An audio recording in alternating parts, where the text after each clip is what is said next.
The stagecoach rattled to a dusty halt outside the Winchester Ranch, just as the morning sun began its climb over the Nevada mountains. And Tessa Morgan stepped down onto the packed earth with nothing but a worn carpetbag and a letter of employment clutched in her gloved hand. She had traveled 3 days from Carson City to reach this sprawling cattle operation 15 miles south of Yarrington, and every bone in her body ached from the journey.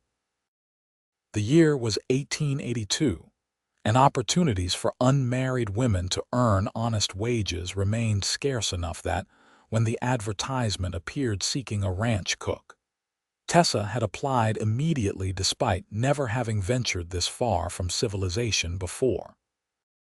The ranch house stood 2 stories tall, built from timber hauled down from the Sierra Nevada, its wide porch offering shade from the relentless Nevada sun. Behind it stretched corrals, a massive barn, and several bunkhouses that would house the men she would be cooking for. Dust devils danced across the open range beyond, where she could see cattle grazing in the distance. "You must be Miss Morgan." The voice came from the porch, deep and measured, belonging to a man who now descended the steps with an easy stride that spoke of confidence and authority. Tessa turned to face him and felt her breath catch unexpectedly. The ranch owner stood well over 6 feet tall, broad-shouldered beneath a worn cotton shirt that had seen better days. His dark hair curled slightly at the collar, and his eyes were the color of winter sky, pale blue and startlingly clear against sun-bronzed skin. A few days' worth of stubble shadowed his jaw, and when he removed his hat in greeting, she noticed the slight lines around his eyes that suggested he spent more time outdoors than in. "Mr. Carter Irving?" she asked, finding her voice steady despite the peculiar flutter in her chest. "That would be me."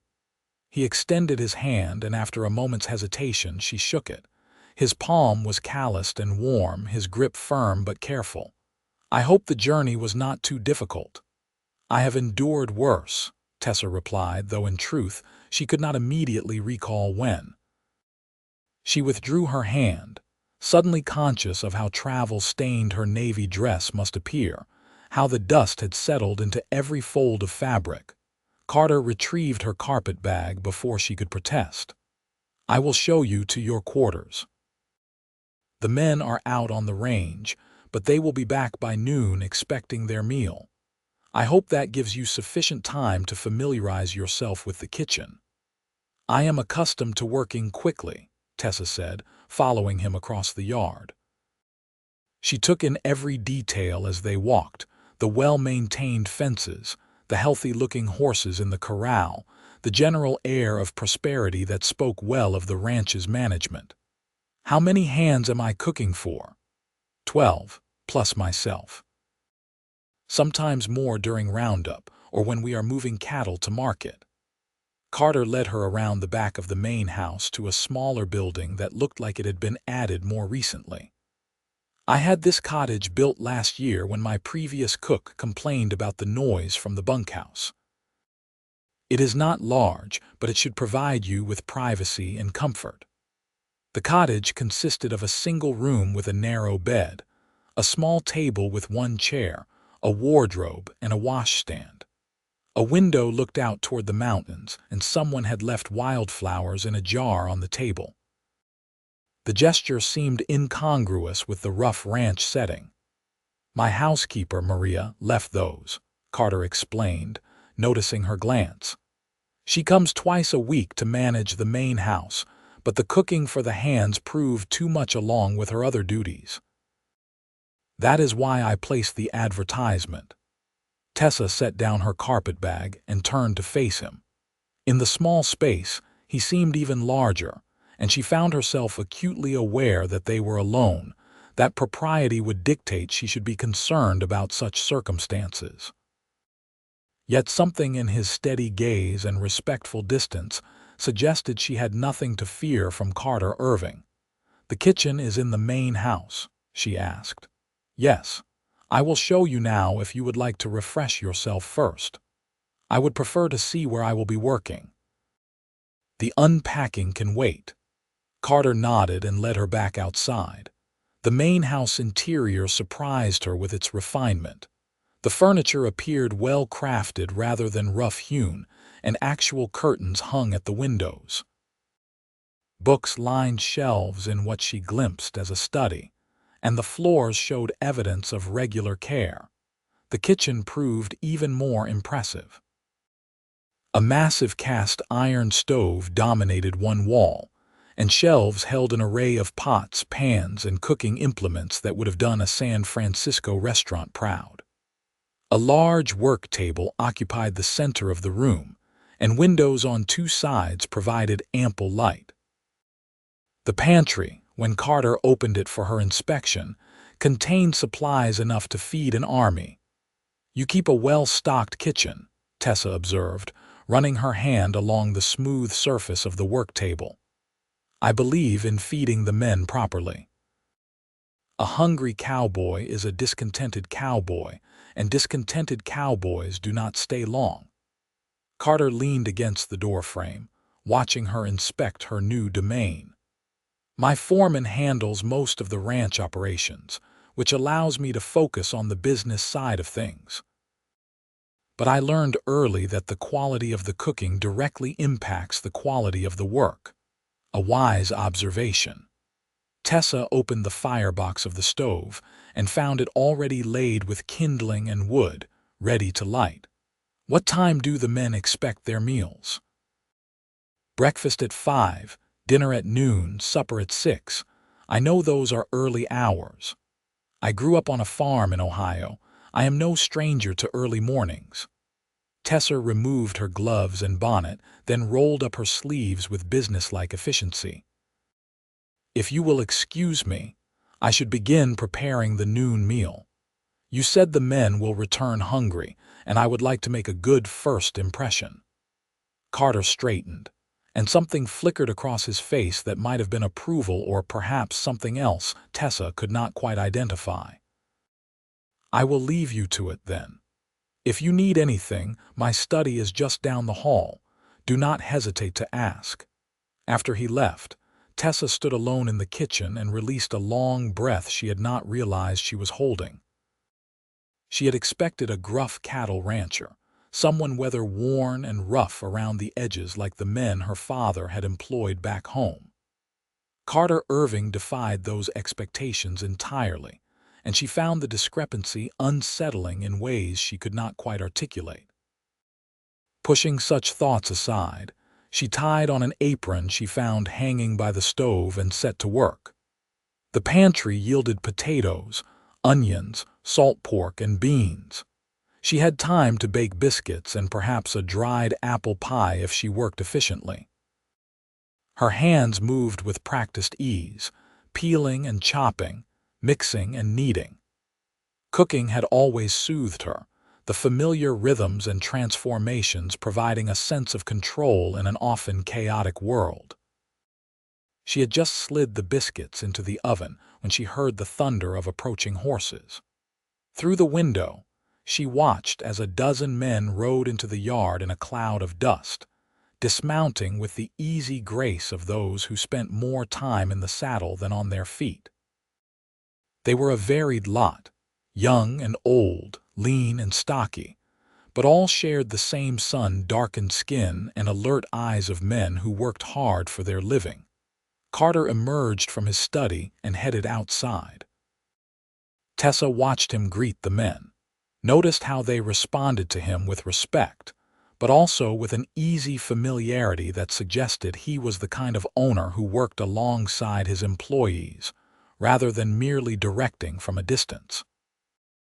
One older man with a gray beard seemed to be the foreman, and he and Carter engaged in a brief conversation before both glanced toward the house. Tessa quickly turned back to her cooking, not wanting to be caught watching. She stirred the beans, checked the salt pork, and removed the biscuits at precisely the right moment, golden and fragrant. By the time the men began filing into the kitchen, she had everything arranged on the work table, ready to be served. "Well now, what have we here?" The gray-bearded man, who introduced himself as Frank Murphy, surveyed the spread with evident approval. "You must be Miss Morgan. I am the foreman, and these ugly dogs are your new charges." The men laughed and began helping themselves to the food with an enthusiasm that pleased Tessa more than any verbal compliment could have. She had worried that her cooking, learned in an Ohio farmhouse, might not suit Nevada ranch hands, but the speed with which plates emptied suggested otherwise. Carter entered last, and Tessa noticed he waited until all the men had served themselves before filling his own plate. Another small detail that spoke to his character. He caught her eye across the room and nodded slightly, a gesture of thanks or perhaps approval. "This is the best meal I have had since my mama died," declared a young cowboy who could not have been more than 19. No offense to old Cookie, but he never could make biscuits that were not hard enough to break teeth. "Cookie did his best," Frank said, but his tone suggested agreement with the assessment. "Miss Morgan, I think you are going to fit in just fine here." The afternoon passed in a blur of cleaning and preparation for the evening meal. Tessa fell into the rhythm easily, her body remembering the long days of cooking for her father and brothers before she had struck out on her own. The men returned to their work after dinner, and the house fell silent except for the ticking of a clock somewhere down the hall. She was rolling out pastry dough for supper when Carter appeared in the kitchen doorway. He had changed his shirt and shaved, and he carried a ledger book under one arm. "I wanted to discuss the household accounts with you," he said. "Typically, I make a supply run to Yarrington once a month, and I will need to know what provisions you require." Tessa wiped her hands on her apron. "I can prepare a list. When is the next trip? End of the week. I wondered if you might want to accompany me. You could select your own supplies and perhaps acquire anything personal you might need. The journey can be made in a day if we start early." The offer surprised her. She had not expected to leave the ranch so soon, had assumed she would be too busy to spare the time. Yet the thought of a day away from the kitchen, even if spent rattling along in a wagon, held unexpected appeal. "I would appreciate that, thank you." "Good." Carter set the ledger on the table. "I also wanted to ensure you have everything you need in your cottage. If there is anything lacking, please tell me." "Everything is quite satisfactory." Tessa returned to her pastry, aware of him still standing there, seemingly reluctant to leave. The silence stretched between them, not uncomfortable but charged with something she could not name. "The men were impressed with dinner," Carter said finally. "Several told me so when they returned to work. I am glad to hear it." Tessa focused on crimping the edges of her pie crust with perhaps more attention than the task required. "I want to earn my wages." "I do not think you need to worry about that." Carter moved closer, and she caught the scent of soap and leather. "May I ask what brought you to Nevada?" The advertisement ran in several newspapers, but most responses came from local applicants. Tessa considered her answer carefully. The truth was complicated, involving a failed engagement to a man who had courted her for her inheritance, only to disappear when he discovered her father had died nearly bankrupt. The shame of that deception still stung, as did the realization that at 23 she had few prospects and fewer options. "I needed a fresh start," she said, which was true enough without being entirely honest. "Ohio held nothing for me anymore."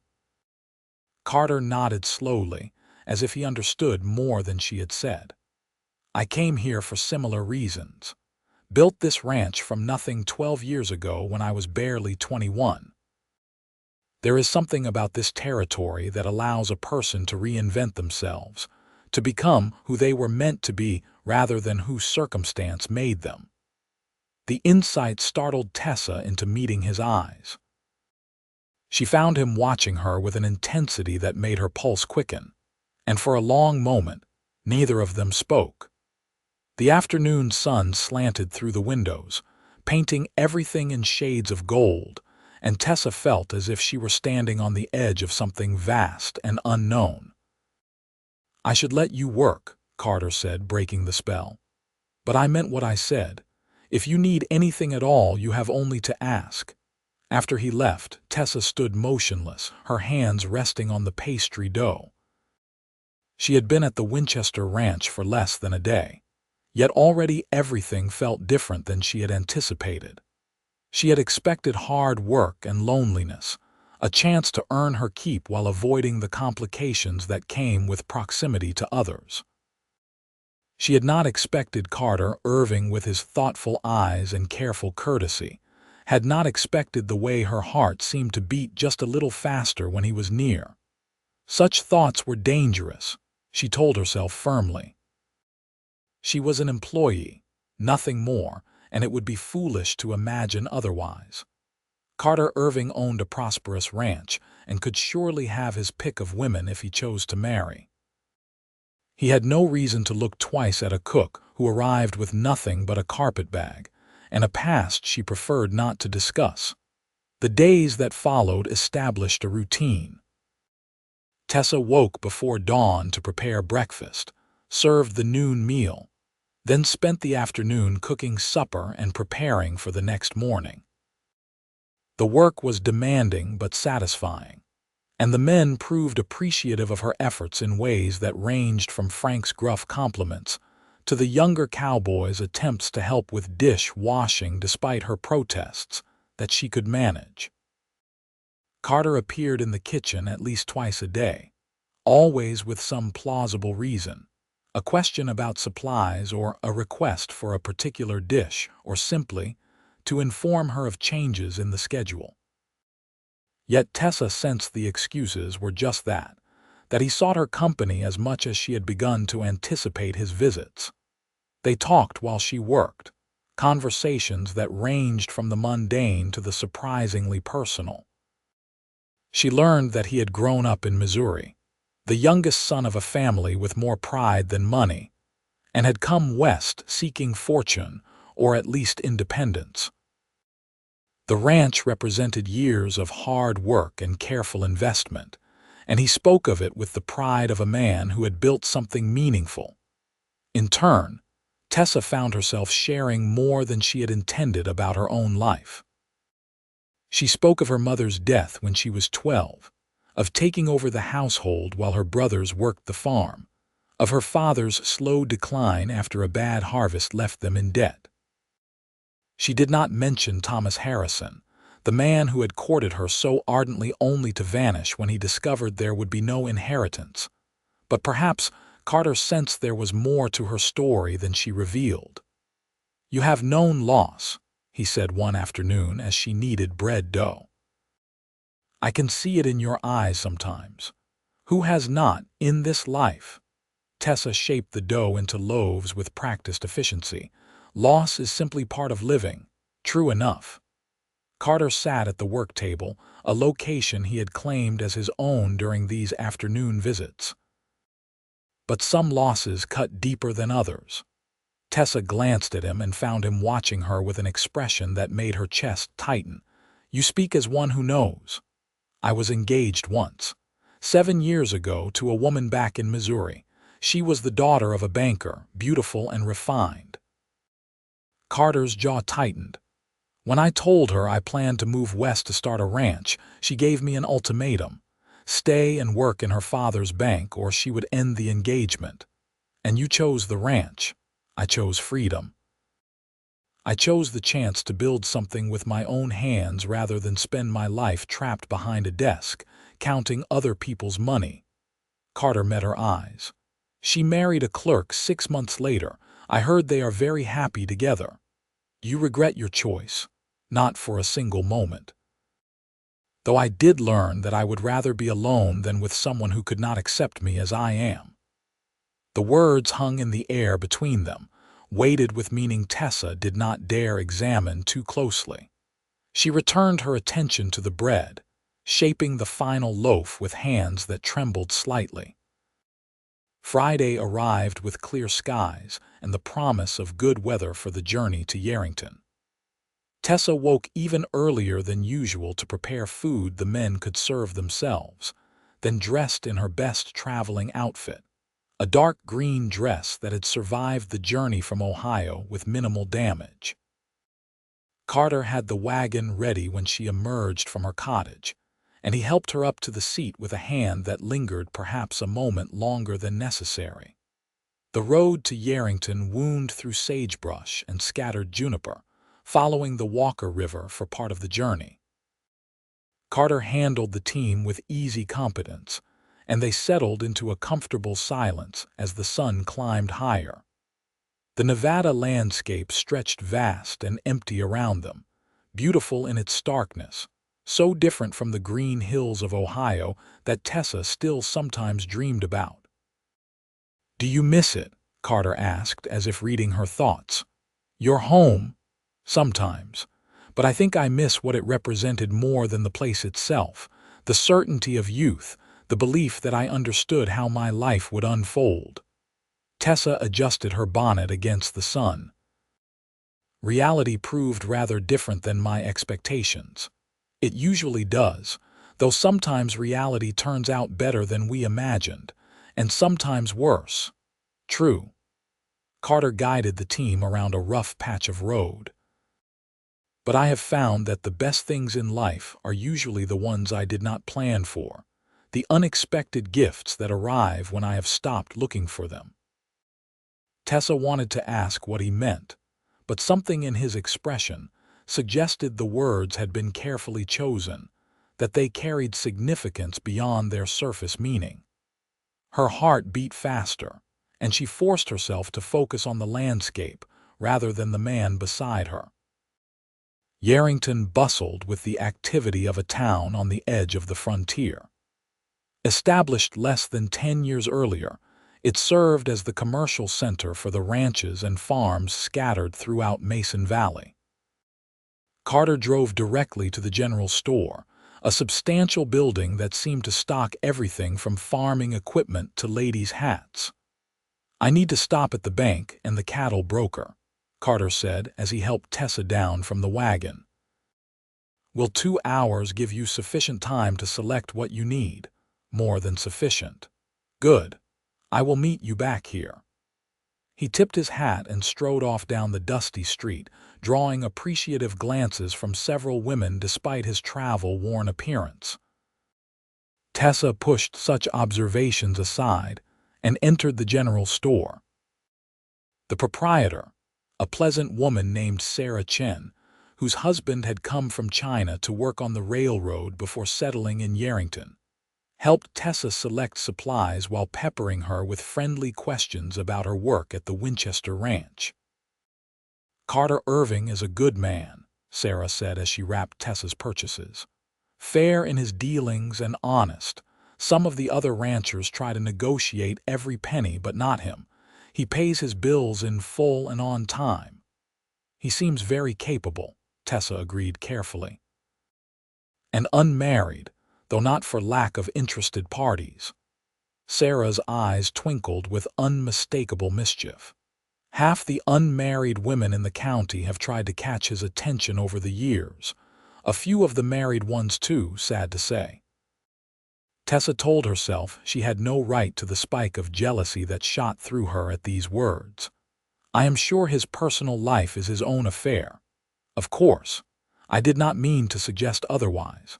But Sarah's knowing smile indicated she had noticed Tessa's reaction and drawn her own conclusions.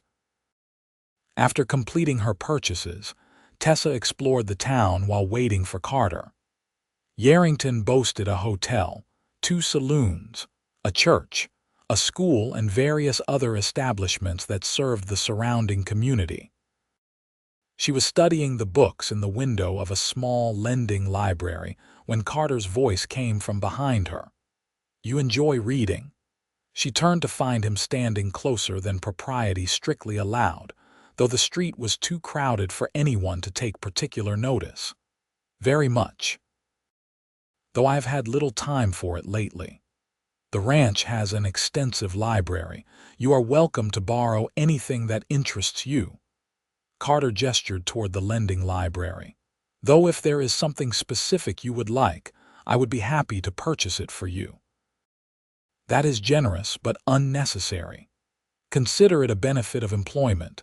A well-read cook is surely superior to an illiterate one. Tessa laughed despite herself. I am not sure the quality of my biscuits depends on my familiarity with literature. Perhaps not. But I would still like to give you the books if you will accept them. His eyes held hers, and Tessa found herself unable to look away. The busy street seemed to fade, leaving only the two of them standing in a pool of sunlight, and she wondered if he could hear how hard her heart was beating. "You are very kind," she said softly. "I am being entirely selfish. I enjoy our conversations, and I suspect they will be even more interesting if we have books to discuss." Before Tessa could respond, a woman's voice called out from across the street. "Carter Irving. I have not seen you in town for months." The woman crossing toward them wore an elaborate blue dress far too fine for a frontier town, and her blonde hair was arranged in an intricate style that must have required considerable time and effort.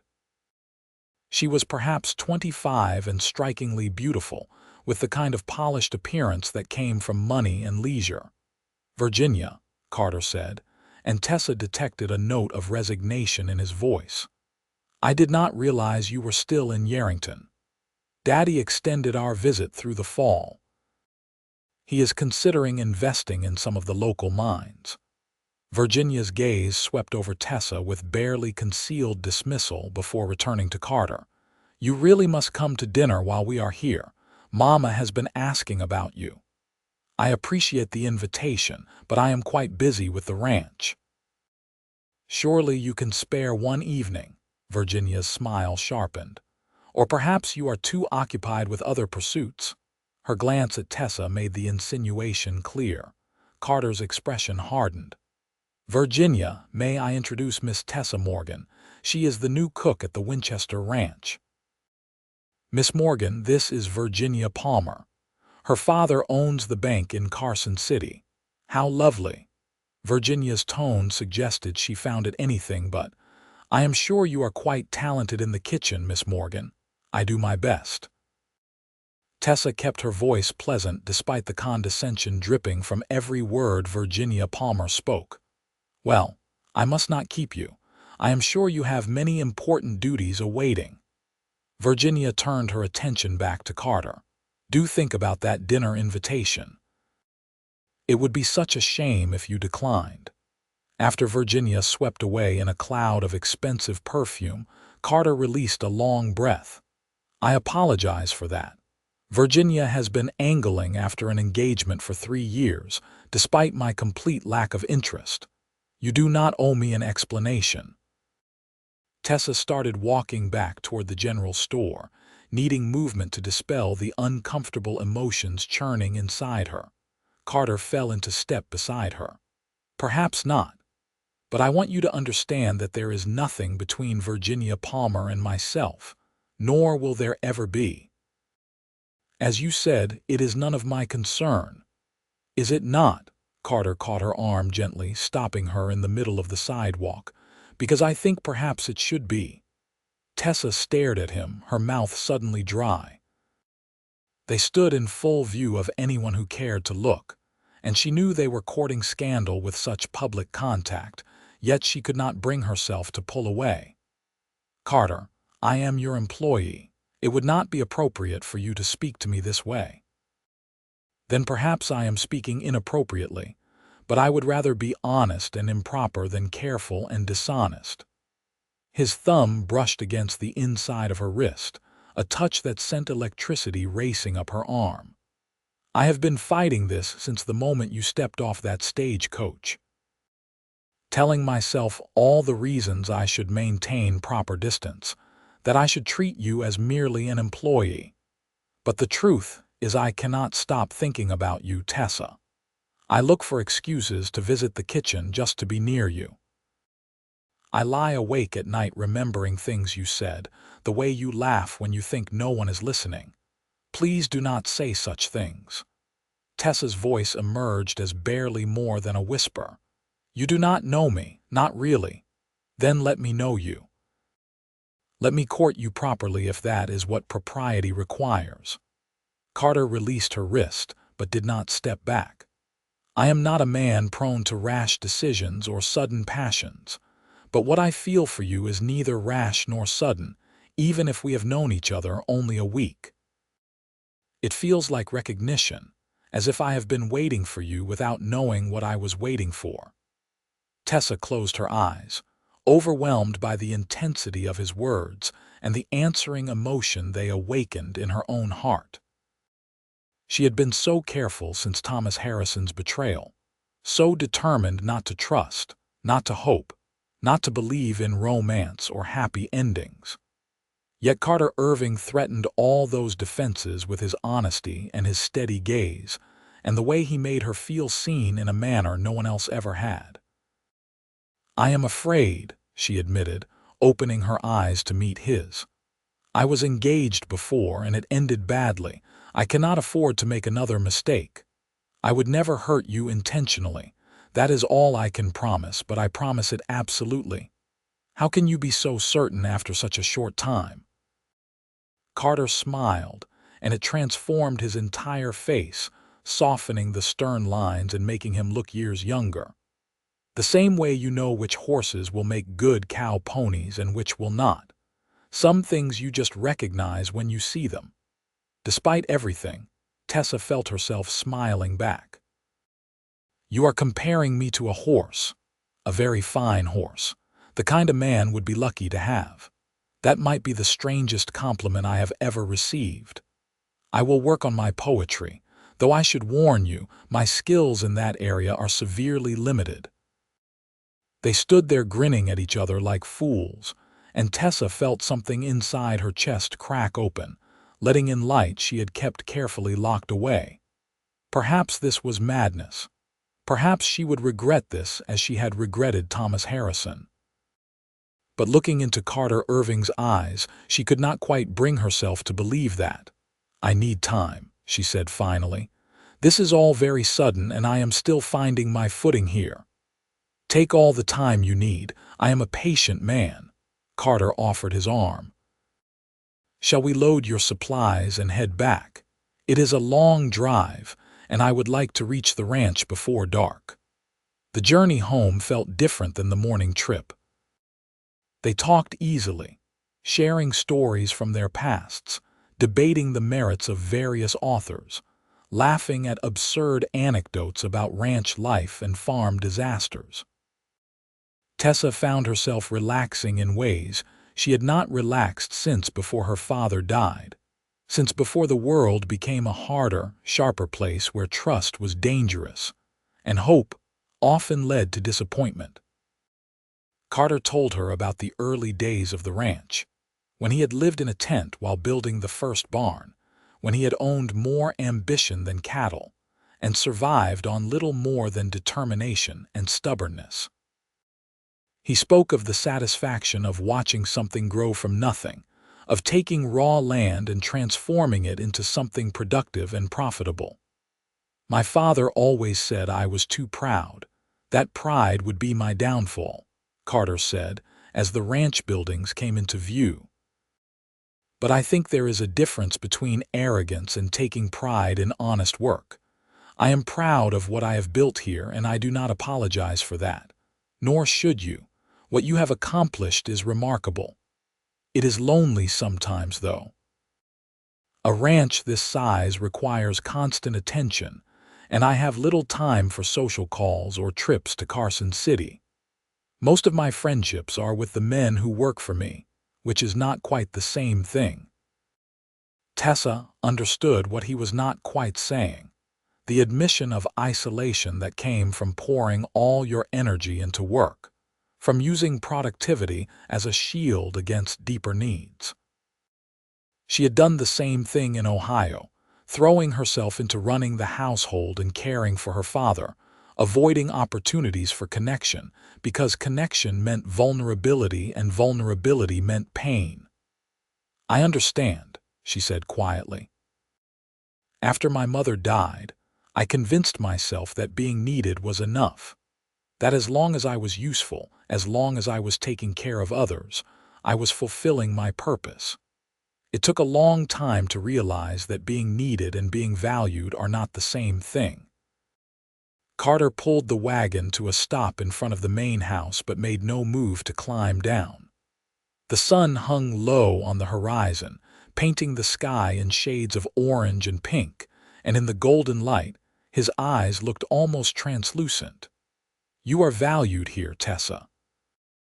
Not just for your cooking, though that is exceptional, but for who you are, for the way you listen when the men tell their stories, for the kindness you show even when you are tired, for the intelligence I see in your eyes when you think no one is watching."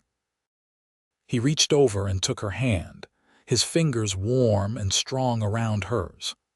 "I value you, and I hope you will give me the chance to prove that I mean what I say." Tessa looked down at their joined hands, at the contrast between his calloused palm and her flour-dusted fingers, and felt something slot into place inside her. This was not the practiced courtship Thomas Harrison had offered, all flowery words and empty promises. This was real, rough-edged, and honest, and perhaps that was exactly what she needed. "I would like that," she said. Carter lifted her hand to his lips and pressed a kiss to her knuckles, a gesture so old-fashioned and courtly that it made her heart ache. Then he released her and climbed down from the wagon, coming around to help her descend with hands that lingered at her waist just a moment longer than necessary. The weeks that followed took on a dreamlike quality. Tessa cooked and cleaned and managed the household, but now Carter's visits to the kitchen became openly anticipated rather than something she pretended not to notice. He brought her wildflowers from the range, simple bouquets of sage blossoms and rabbit brush that he presented with endearing awkwardness. She baked his favorite apple pie and felt absurdly pleased when he praised her skills. They fell into the habit of taking walks after supper, when the heat of the day had faded and the ranch settled into evening quiet. Carter showed her the places he loved most, the overlook where you could see clear to the mountains on a good day, the spring-fed pond where wild horses sometimes came to drink, the ancient juniper tree that had stood sentinel over the land long before any white settler arrived.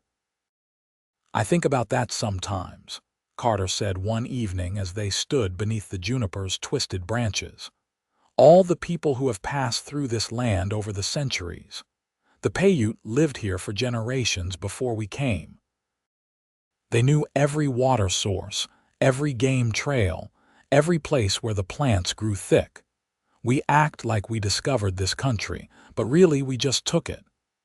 Tessa appreciated his willingness to acknowledge such uncomfortable truths. Many men would have dismissed the indigenous people entirely or spoken of them with contempt. "Do you ever see them, the Paiute?" "Sometimes. There is a small group that camps near the river in the spring. I leave them alone and they leave me alone. It seems the least I can do given that this was their land long before it was mine." Carter plucked a piece of bark from the juniper and turned it over in his fingers. "My father fought in the Mexican War. He used to tell stories about it when he was drunk, terrible stories about the things he saw and did. He always made it sound glorious, but even as a boy, I could hear the horror underneath the words. I promised myself I would not live that way, taking what I wanted just because I could." "Yet you own a ranch on land that belonged to others." "I know. The contradiction is not lost on me." Carter tossed the bark aside.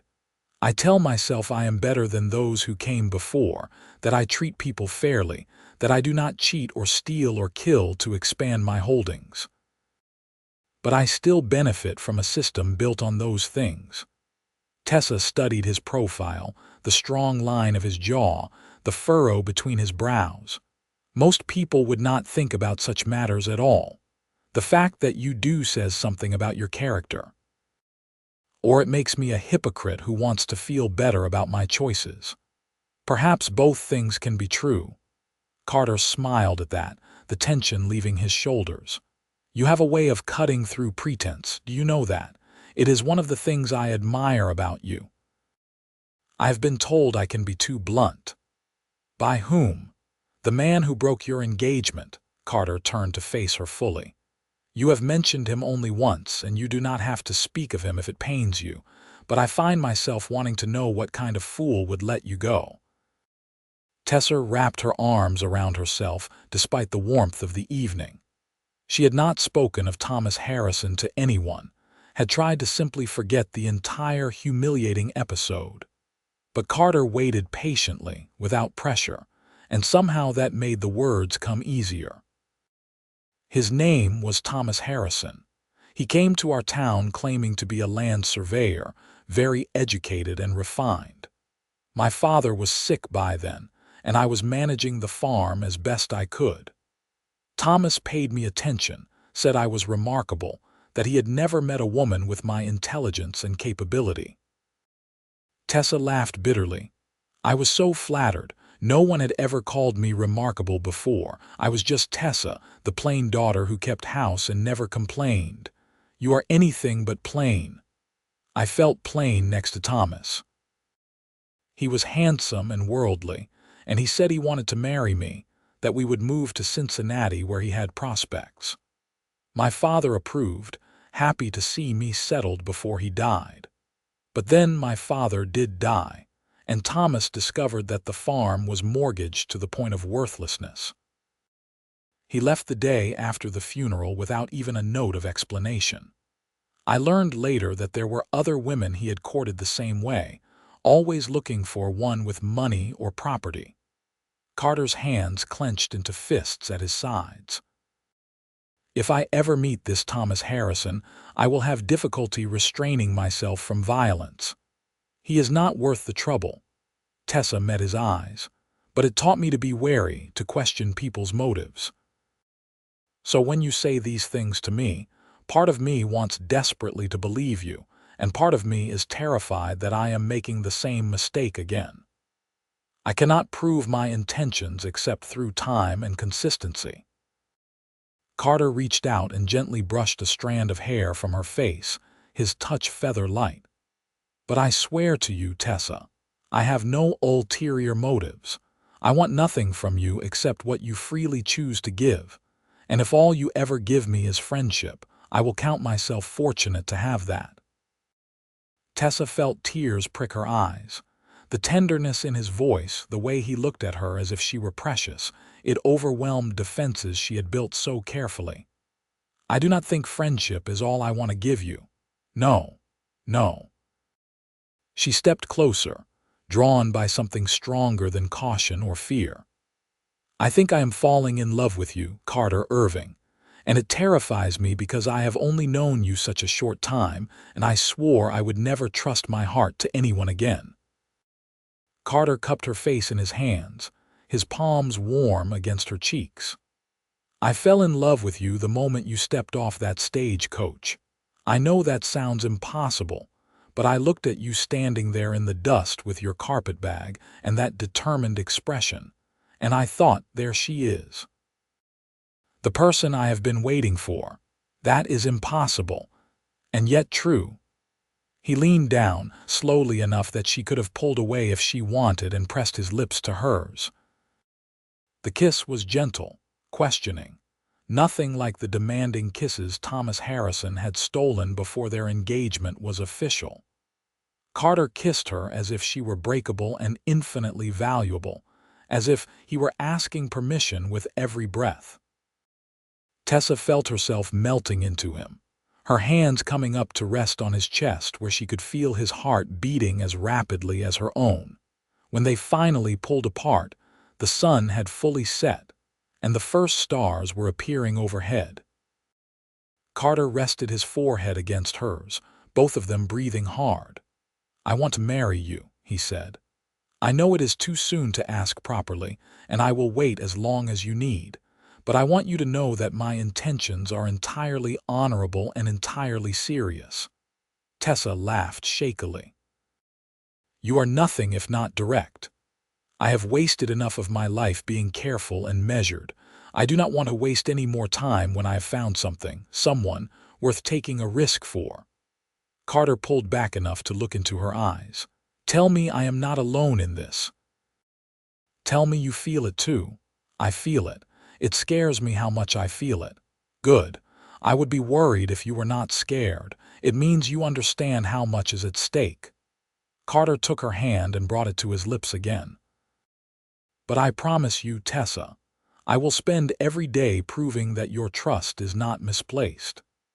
They walked back to the ranch house hand in hand, and Tessa felt as if she were floating several inches above the ground.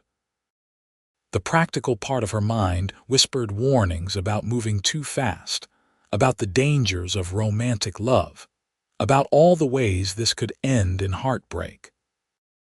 But a louder part, the part that had been slowly awakening since she arrived in Nevada, told her to embrace this unexpected gift, to allow herself to hope again. The next morning, Frank Murphy noticed the change immediately. He watched Tessa and Carter exchange glances across the breakfast table and shook his head with a knowing smile. About time, he muttered to the cowboy sitting next to him. I told the boys it would not take long once he met the right woman. The news spread through the ranch with the speed of wildfire. By midday, every hand knew that the boss had set his sights on the new cook, and the general consensus seemed to be approval. Carter Irving treated his people fairly, and if he had found someone who made him happy, then they were happy for him. Only one voice dissented. A lean cowboy named Jake Peters, who had been with the ranch for less than a year, made a sneering comment about women who used their position to catch a wealthy husband. Frank overheard and took Jake aside for a conversation that left the younger man looking chastened and a bit fearful. Miss Morgan is a good woman, and the boss is a good man, Frank told him. If you cannot respect that, then you can collect your wages and ride out. We do not have room for that kind of poison here. Jake apologized and kept his opinions to himself after that, but Tessa noticed the way he watched her sometimes, his expression calculating. She mentioned it to Carter, who frowned. I will keep an eye on him. I hired Jake because he came with good references, but I have had my doubts about his character. If he causes any trouble, he will be gone immediately. The weeks rolled into months, and autumn arrived with cooler temperatures and the massive task of preparing for winter. The cattle needed to be moved to lower pastures, supplies had to be laid in, repairs completed before the snow came.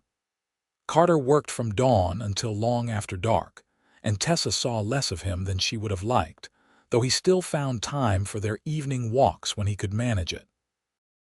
One particularly exhausting day in late October, Carter did not appear for the evening meal. Tessa served the hands, cleaned the kitchen, and was preparing to retire to her cottage when Frank knocked on the kitchen door. The boss asked me to tell you he is up at the North Line shack, Frank said. We found evidence of rustlers, and he wanted to check the area before full dark. He said to tell you not to worry if he is late getting back. Tessa thanked Frank and tried not to let concern show on her face. Rustlers could be dangerous, and the thought of Carter confronting them made her stomach knot with anxiety. She retired to her cottage but found sleep impossible, listening instead for the sound of his horse returning. It was well past midnight when she finally heard hoofbeats. She threw a shawl over her nightgown and hurried outside, propriety be damned, needing to see with her own eyes that he was safe. Carter was just dismounting when she reached the barn. His clothes were dusty, and he moved with the stiffness of someone who had spent too many hours in the saddle, but he appeared unharmed. Tessa, what are you doing up? He caught her as she launched herself at him, stumbling back a step from the impact. Frank said there were rustlers. I was worried. She pulled back, suddenly conscious of her state of undress. "I am sorry, I should not have come out like this." "I am glad you did." Carter kept his arms around her, seeming unconcerned about her nightclothes or the impropriety of their embrace. "We found where they had been, but they were long gone. Probably moved on to easier targets after they realized we were watching the herds. You could have been hurt, but I was not. I am fine, Tessa." He tilted her chin up with one finger. "Though I confess I like knowing you were worried about me. Of course I was worried. She stopped, the word catching in her throat. "You love me." Carter's voice was soft, hopeful. Tessa took a breath and let the truth out. "Yes, I love you. I have been trying not to say it, trying to be sensible about this, but I love you, Carter Irving." Carter kissed her then, deeply and thoroughly, and Tessa forgot all about propriety and sensible choices. She forgot about Thomas Harrison and broken engagements and the fear that had governed her heart for so long. There was only Carter, solid and real in her arms, kissing her as if she were the answer to every question he had ever asked. "Marry me," he said against her lips. "I know I promised to give you time, but I cannot wait any longer. Marry me, Tessa. Be my wife." "Yes." The word came without hesitation, without doubt. "Yes, I will marry you." Carter swept her up and spun her around, laughing with pure joy, and Tessa laughed too, dizzy with happiness and disbelief that this was her life, that this wonderful man wanted to spend his future with her. They were married 3 weeks later in the small church in Yarrington. Maria, Carter's housekeeper, stood up with Tessa, and Frank served as Carter's best man. The ceremony was simple, attended by the ranch hands and a few friends from town, but Tessa would not have changed a single detail. She wore a dress of cream-colored silk that Maria had helped her sew, and Carter wore a new suit that made him look unfamiliar and wonderful all at once. When the minister pronounced them husband and wife, Carter kissed her with such tenderness that several of the cowboys had to surreptitiously wipe their eyes. The celebration afterward at the ranch featured a feast Tessa had prepared with Maria's help, and the men drank toasts to the new couple until Frank finally shooed them all back to the bunkhouse so the newlyweds could have privacy. Carter carried Tessa over the threshold of the main house, a tradition he insisted on despite her laughing protests, and set her down gently in the bedroom that was now theirs. Someone, probably Maria, had left candles burning and flowers on the dresser, and the bed had been made up with fresh linens. "Are you nervous?" Carter asked, brushing his knuckles along her jawline. "A little," Tessa admitted. "Are you terrified? I want this to be perfect for you." "It already is perfect. You are perfect." Tessa reached up to loosen his collar. "I love you, Carter. Whatever happens, that is enough." He kissed her again, and Tessa felt the last of her fears dissolve. This was right. This was where she was meant to be. And when Carter lifted her in his arms and carried her to their marriage bed, she went willingly, joyfully, ready to begin this new chapter of their life together. The months that followed were the happiest of Tessa's life. She continued to cook for the ranch hands, unwilling to give up work she enjoyed, but now she did it from the position of the owner's wife rather than an employee. The change in status mattered less than she might have expected. The men treated her with the same friendly respect they always had, and she found that being married to Carter enhanced rather than diminished her sense of belonging at the ranch. Carter proved to be an attentive and considerate husband. He consulted her on ranch decisions, valued her opinions, and made it clear that he considered their marriage a true partnership. In the evenings, they would sit together in his study, now their study, reading or discussing the day's events. On Sunday afternoons, they would ride out together, exploring the vast acreage of the ranch, and Carter would tell her stories about various parcels of land, sharing the history and his plans for the future. Winter arrived with Nevada's characteristic unpredictability, bringing snowstorms that left drifts piled high against the buildings. The work continued regardless of weather. Cattle needed care, horses needed feeding, and the ranch did not stop simply because the temperature dropped. But the evenings were cozy, the house warm and welcoming, and Tessa discovered a deep contentment she had never known before. In February, she realized she was pregnant. The knowledge filled her with a mixture of joy and trepidation. She waited a few days to be certain before telling Carter, choosing a quiet evening when he returned from checking on the cattle. "I have news," she said as they sat together after supper. Carter looked up from the ranch ledger he had been reviewing. "Good news, I hope." "I think so. Though it will mean changes." Tessa took his hand and placed it on her still flat stomach. "We are going to have a baby." The expression that crossed Carter's face was one of such pure wonder that Tessa felt tears spring to her eyes. He pulled her into his arms and held her close, his heart hammering against her cheek. "Are you certain?" he asked, his voice rough with emotion. "As certain as I can be. I have not had my monthly courses in 2 months, and I feel different. Tired in the mornings, but also more alive somehow." Carter pulled back to look at her, his eyes suspiciously bright. "A baby. We are going to have a baby. Are you happy?" "Happy does not begin to cover it. Tessa, you have given me everything I did not know I needed. And now this, a child, our child." He pressed a kiss to her forehead. "I do not have words for how much this means to me." The pregnancy progressed smoothly despite the physical demands of ranch life. Tessa found that the work actually helped, keeping her active and preventing the excessive weight gain that could complicate delivery. Maria fussed over her, insisting she rest more, and the ranch hands treated her with comical caution, as if she might break at any moment.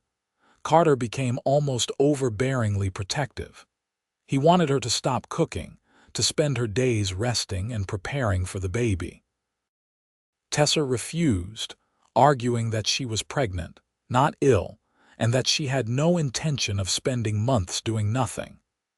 They reached a compromise where Maria would help more with the heavy work, and Tessa would rest in the afternoons. Spring arrived with its usual bounty of new calves and lengthening days. Tessa's pregnancy became obvious, her belly swelling with their growing child, and she found herself both impatient for the baby's arrival and dreading the ordeal of childbirth. The incident with Jake Peters occurred in early May. Tessa was in the kitchen kneading bread when he appeared in the doorway, reeking of whiskey despite the early hour.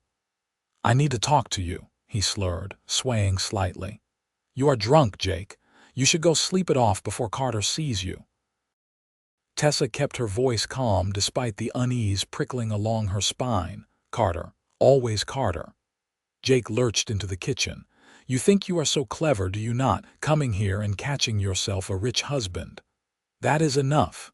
You need to leave now, or what?" "You will tell your husband." Jake moved closer, and Tessa backed away, putting the work table between them. "I know your type. I bet you are not even carrying his baby.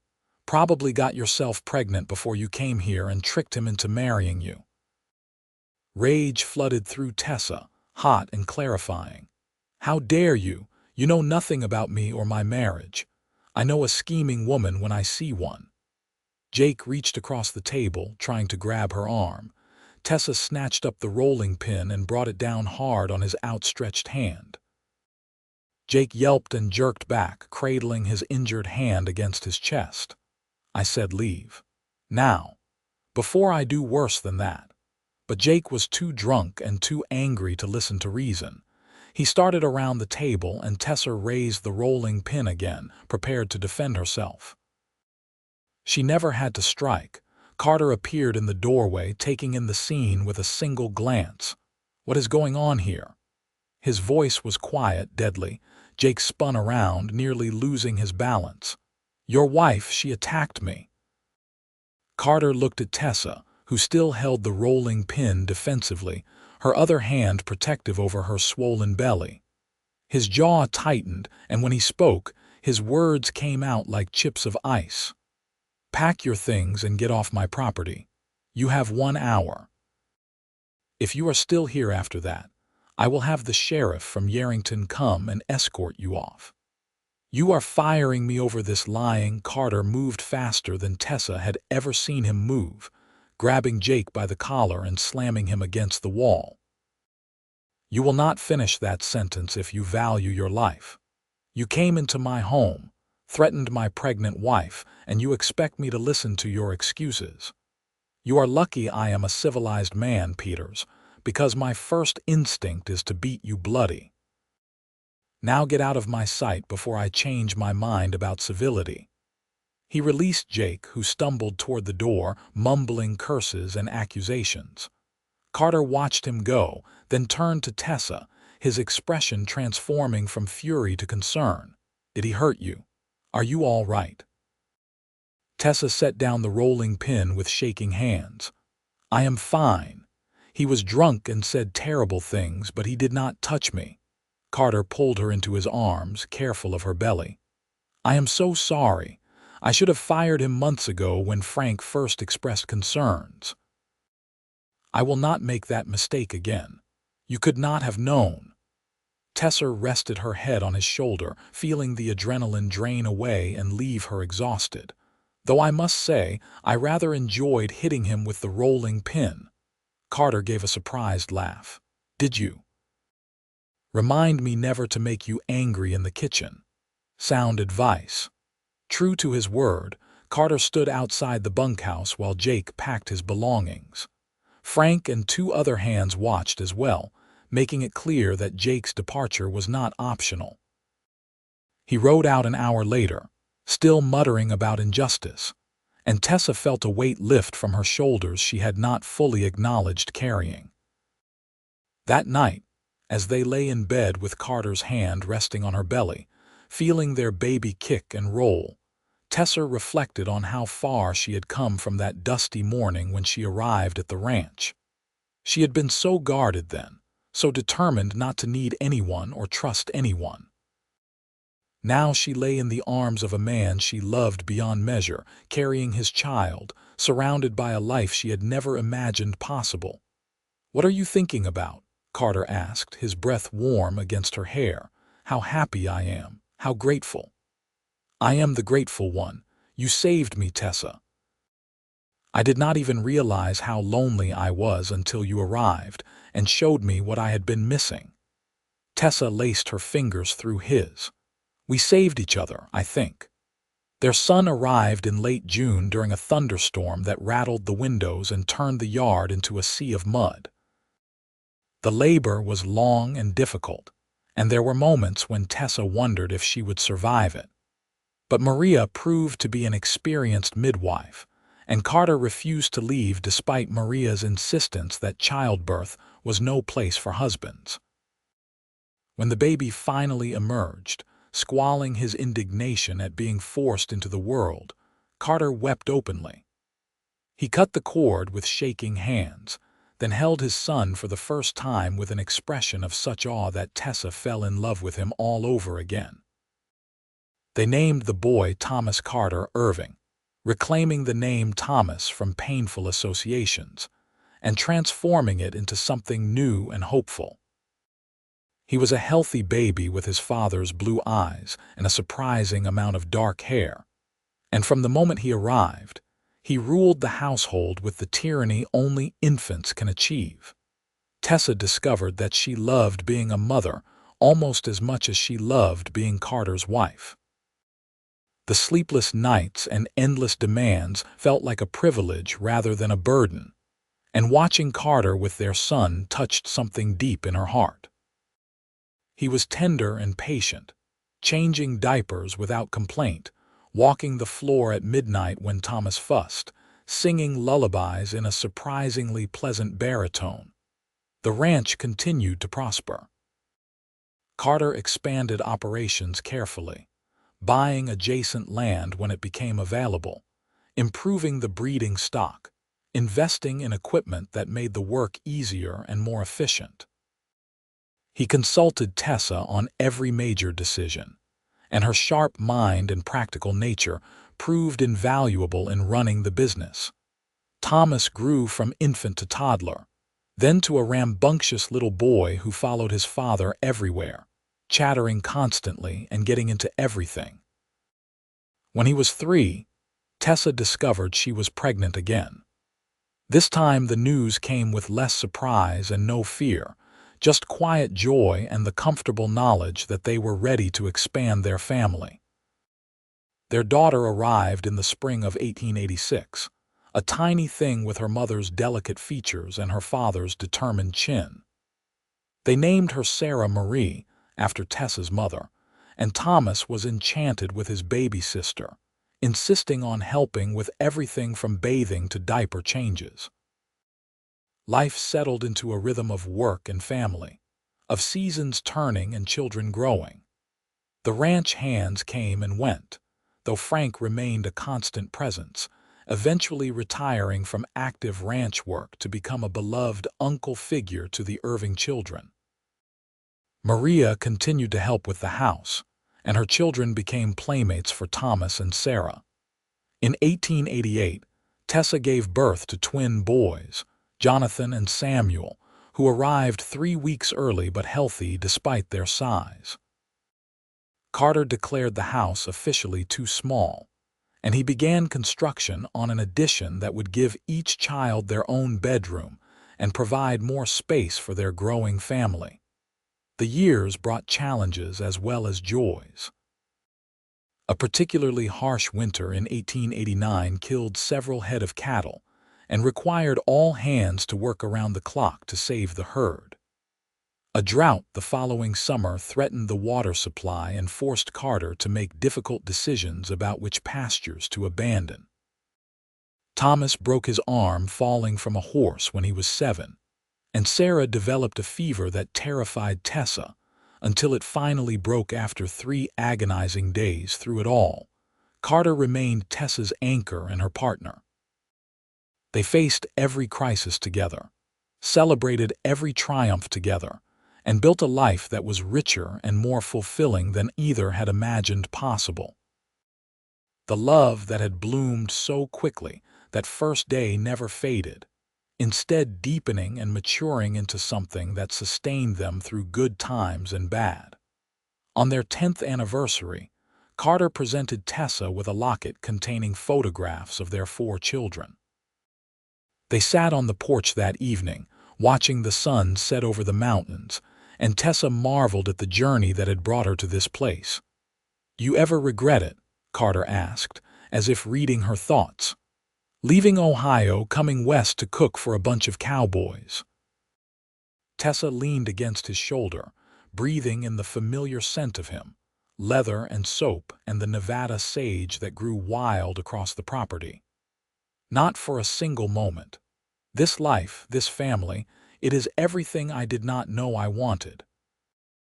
I knew from the first moment I saw you that you would change my life. I just did not realize how completely." Carter pressed a kiss to her temple. "Thank you for taking a chance on me, Tessa. Thank you for saying yes. Thank you for asking. Thank you for seeing me when I felt invisible. Thank you for loving me." They sat in comfortable silence as the sky darkened and the first stars appeared. Inside, they could hear the children laughing over some game and Maria moving around the kitchen preparing supper. It was an ordinary evening in many ways, yet shot through with the extraordinary gift of love and family and belonging. Thomas and Sarah would eventually grow up and leave the ranch, pursuing their own dreams. Thomas would study law in San Francisco and return to practice in Yerington, serving the community his father had helped build. Sarah would marry a teacher and move to Reno, where she would open a school for children whose families could not afford traditional education. The twins would stay on the ranch, taking over operations as Carter and Tessa aged. They would modernize and expand while maintaining the core values their parents had instilled, treating employees fairly, managing the land responsibly, and contributing to the community that had embraced their family. But all of that lay in the future. For now, on this anniversary evening in 1892, Tessa and Carter sat together on their porch, holding hands and watching the stars emerge. The ranch spread out around them, the result of hard work and determination and the willingness to take a chance on love. "I fell in love with you before sunset that first day," Carter said suddenly. "I remember thinking I should be more cautious, that I barely knew you, but my heart was already decided." Tessa smiled. "I was more stubborn about it. I fought the feeling for at least a week before I admitted I loved you too." "A whole week? How restrained of you." "I considered myself very sensible." Tessa turned to look at him, taking in the silver threads in his hair, the deeper lines around his eyes, all the small changes time had wrought. He was still the most handsome man she had ever seen. "Though I am glad I eventually abandoned sensibility in favor of happiness." "As am I." Carter stood and offered his hand. "Come to bed, Mrs. Irving. Tomorrow we'll come early, and I want to spend what remains of this day holding you close." Tessa took his hand and let him pull her to her feet. They walked inside together, past the sounds of their children settling for the night, up the stairs to the bedroom they had shared for 10 years. And there, in the privacy of their room, they celebrated their anniversary in the way of long married couples who still desired each other, with tenderness and passion, and the deep comfort of knowing they were exactly where they belonged. The years continued to roll by, bringing more grandchildren than Tessa could sometimes keep track of, bringing the new century with its automobiles and telephones and other marvels that would have seemed like magic when she first arrived in Nevada. The ranch evolved and adapted, surviving economic downturns and changes in the cattle industry, remaining profitable through careful management, and the strong foundation Carter and Tessa had built together. They grew old together, their love never diminishing even as their bodies became less reliable. Carter's hair turned completely white, and he walked with a slight limp from an old riding injury that troubled him more as the years passed. Tessa's hands became gnarled with arthritis, though she still insisted on cooking Sunday dinners for whichever family members could attend. On a summer evening in 1920, when Tessa was 61 and Carter 64, they sat on the same porch where they had spent countless evenings before. Their children and grandchildren had just departed after a raucous celebration of their 38th anniversary, and the house felt quiet in the wake of so much life and laughter. "Tired?" Carter asked, taking her hand in his. "Pleasantly so. That was a wonderful party." "It was. Though I confess I am glad to have you to myself again."